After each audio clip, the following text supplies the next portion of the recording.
very adeptly orienting us in this discussion. Illah, come on up, and we're hoping you can help us double-click on some of the important aspects of the technology here. Well, I think Jack did a great job setting the stage for this by explaining what we don't know, and I think that's the crux of the issue. I want to try and give you some intuition about the technology. The way I'm going to do that is by telling you some vignettes. And maybe some of them are slightly surprising, I hope, and they give you some intuition. So let me start with this picture. Back when I joined Carnegie Mellon University in 1996, all these self-driving cars already existed. 1996. 21 and a half years ago, there were self-driving cars. Isn't that interesting? So let me tell you a story about that. Because one of those cars, the Lumina, was driven across the country from Carnegie Mellon to San Diego. It was called No Hands Across America. And the driver, Dean Pomerleau, literally did this. He got there, I think it was 98.5% of the time that the car drove without human intervention at all, which is pretty good, even by today's driverless car standards. And he got there, and here's the story. Part of the San Diego freeway was being rebuilt, so it was closed. So they put the buses and a couple of the cars in there, and they brought in senators and congressmen and their funders, which was the US Department of Transportation. And they gave them rides in the cars. And then Dean met them afterwards and shook their hands, and they said, in 1996, "Fantastic job, your funding is now cut." He said, "Well, why?" And they said, "Because clearly the technology is fine now. Now it's just a question of businesses deciding how to actually adopt this."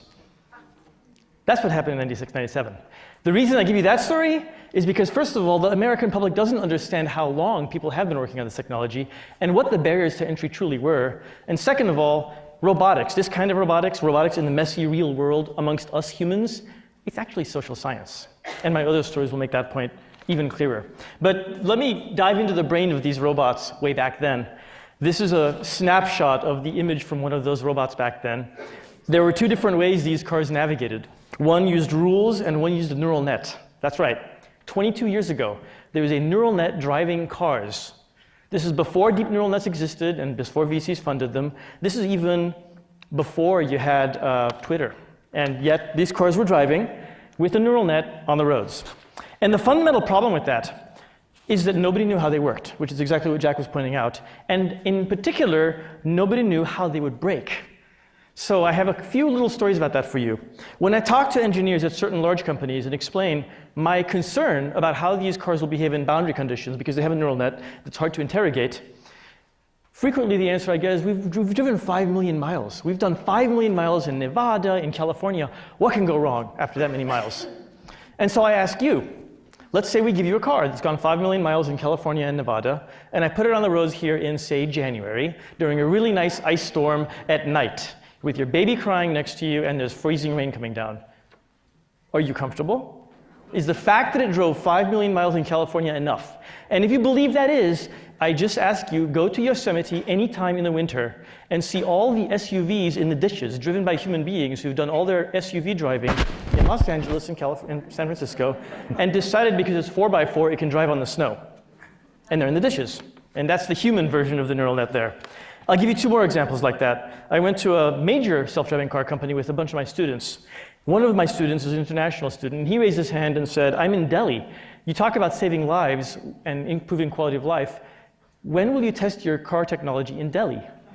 And there was three main engineers in the front of the room.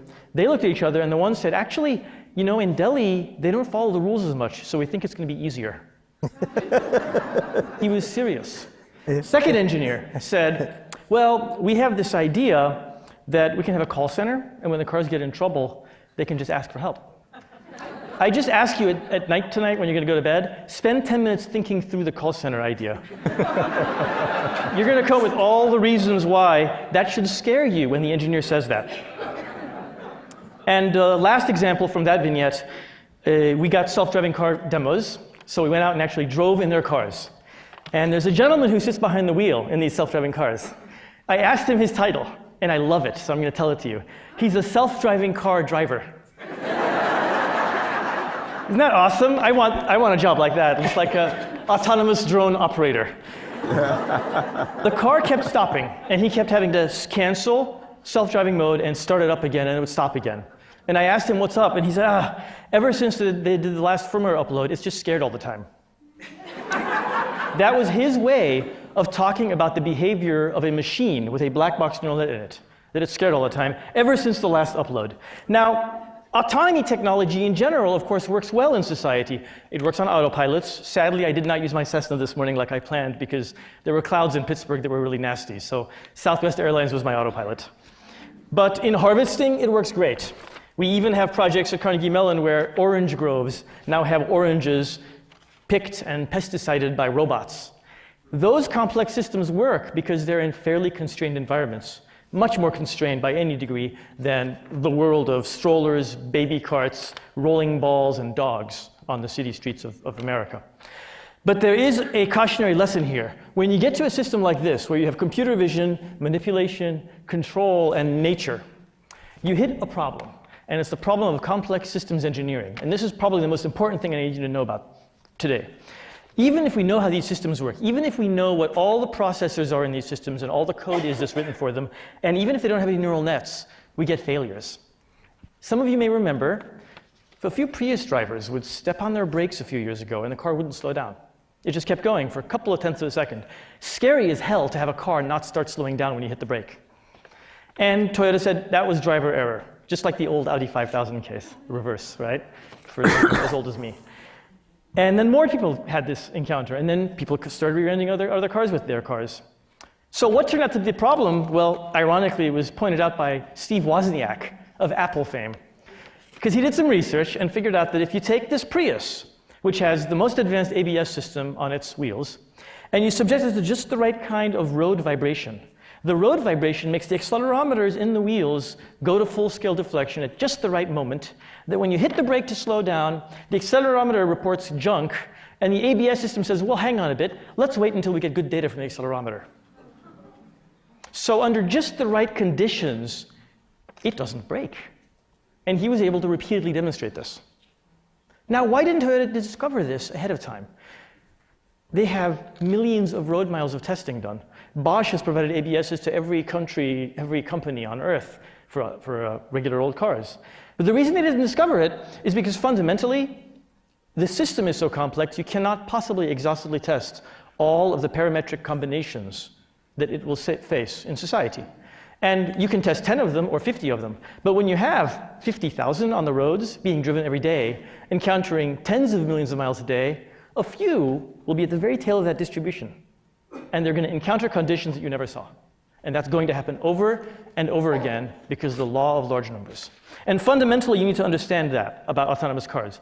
We will never be able to exhaustively test them. We will never be able to tell you how they're going to work in boundary conditions. And the boundary conditions will happen when there's enough of them to create the statistical opportunity for that to happen.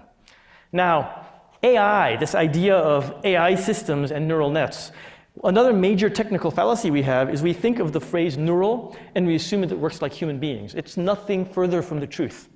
The idea of a neural net being similar to the way human works is actually kind of a joke. It's a system that is very effective and useful. But I'll give you a few examples to give you a sense of how unlike humans these systems are. This example is courtesy of Rod Brooks. He gave a talk right here a couple of weeks ago that I was at, and so I take this from him. He managed to go to AlphaGo, to the deep learning folks, DeepMind, and visited them and talked about AlphaGo, the system of Go playing that actually beat humans, right? Beat the best human player in Go. And now Go is played on a 19 by 19 grid. And he went in and said, you know, I have this naive question, because I want to understand this incredibly powerful system a little bit better. What would happen if I took AlphaGo, your system, and instead of the regular 19 by 19 Go board, if I just gave it an 18 by 18 Go board? How would it do against a human? Because Go is Go, right? It kind of, you can imagine a human being playing on 18 by 18, they wouldn't miss a beat. And the owners of AlphaGo laughed and laughed at him. He said, well, why are you laughing? They said they wouldn't be able to make a single move, Rod. It would be clueless. I'm telling you that story because I need you to understand that the boundary distinction between human and alien intelligence is large. The gap is huge. Your intuition about how humans fail or what happens when you change conditions on us has nothing to do with how conditions changing will cause an artificial system to behave. It's that different. And I'll give you one more example like that that's even scarier. And I'm sure some of you have seen this article, but it's quite interesting. It came out a couple of months ago. A group of researchers wanted to take the neural nets people are using in vision-based cars and see if they can be fooled. So they took stop signs that the neural networks are designed to see so that you can stop on the road in these cars. And granted, some of the car companies map these all. They don't actually use the stop signs, which is hilarious because in the companies that do that, if you have changes in the road signs, how much of a lag is acceptable for your cars to not respond to the new road signs? I'm just curious. 1 week? Is it okay for them not to stop for a week at the new stop sign? Anyway, I digress. This neural net evaluation company took stop signs and made 3 different forms of graffiti on stop signs, including this one. I gave you this one because this one, 98% of the time, by neural nets that do computer vision, used by car companies to find stop signs, 98% of the time, these 2 little white marks and 2 black marks cause the neural net to see this sign as a 45-mile-per-hour speed limit sign. That's how alien these systems are. I cannot see that, no matter how hard I stare at that picture. I don't see the 4, I don't see the 5, I see a big red octagon. But these are not human beings. And the boundary issue that we face in society, ethically, is that we, the policymakers, the decision makers, folks in the legal profession, the insurance and reinsurance agents, and even the engineers themselves don't understand this disparity between real technology, the promise of technology, and the reality of the boundary conditions that we will face as a society. Thank you. Illah, thank you very much. Nice job.